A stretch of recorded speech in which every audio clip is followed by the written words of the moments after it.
7 years ago, a company-wide vision began, a mission to focus resources on schools, educational organizations, and the students that call East Texas their home.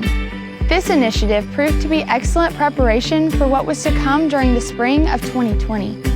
Over the next few minutes, we'll show how Etex is improving the lives of students growing up in rural East Texas.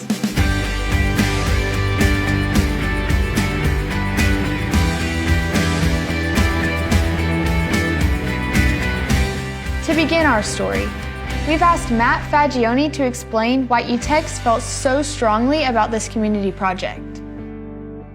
Years ago, while collaborating with local school administrators, we discovered how our community rated in education. We began to discuss the struggles that our teachers face at the end of each school year with the summer slide, and we felt compelled to do something about it.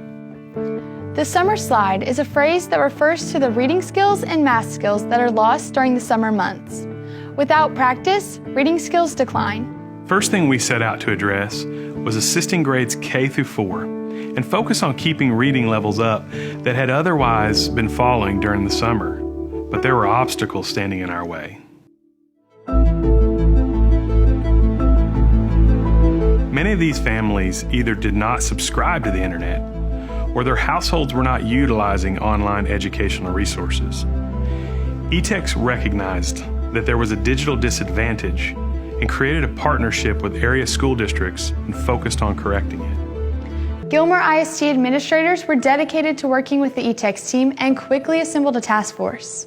Assistant Superintendent Greg Watson was asked to identify students within the district that would be candidates for the program. Well, there's a ton of research out there that shows a direct correlation between a student's socioeconomic status and their academic achievement.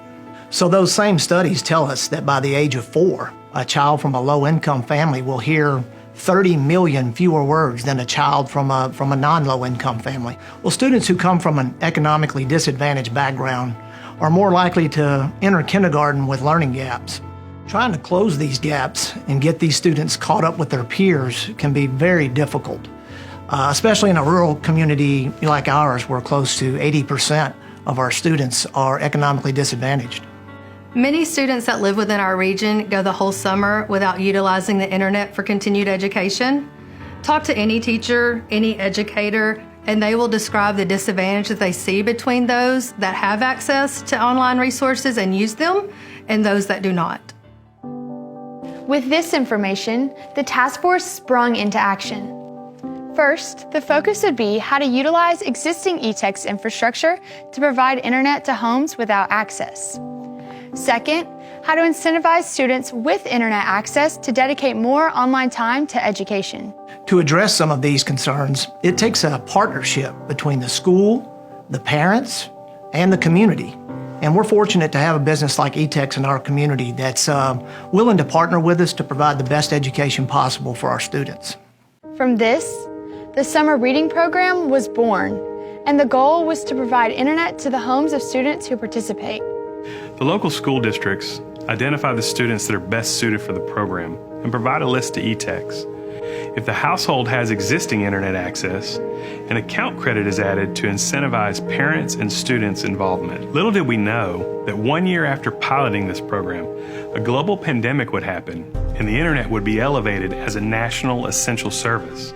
In the spring of 2020, the program would need to be expanded to accommodate more students and teachers. Area schools and religious institutions launched partnerships with Etex to supply access to the internet by installing Wi-Fi hotspots in strategic locations. Coupled with the existing program, this could provide internet access to more students, including students not enrolled in the summer program. The local churches recognized that the entire community, we needed to get behind Etex and do our part to assist the school district. Churches are a great location. It only makes sense that we partner and we have these Wi-Fi spots, and my church quickly offered to get involved. We were without fiber optics, and Etex connected our church with state-of-the-art fiber optics. These fiber optics allowed us to live stream our services, and we never had that opportunity or chance to do that before. But our church campus, it's less than a mile from an area school district, and so when we learned Etex was willing to partner with our church, it only made sense that we entered into this agreement together and we formed this partnership.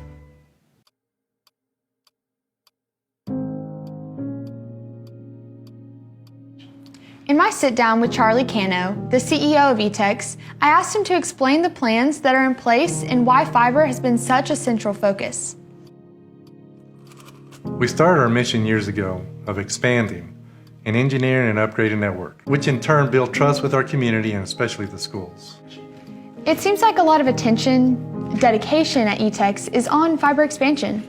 We are dedicated to installing over 1 million feet annually of a more reliable buried fiber cable that replaces the old copper network. And why bury the fiber? In our region, buried fiber is a better engineering solution over wireless. The combination of storms and 80-foot pine trees wreak havoc on wireless signals in aerial construction. We have used revenues and universal service support wisely to invest in our network. We believe our community involvement enables us to better focus on the needs and solutions for our region, more so than our larger counterparts. Implementing the latest networking technology has given us a good start. This is a long-term effort to connect all of our rural areas. I'm a COVID-19 graduate of 2020 and I spent my summer interning at Etex.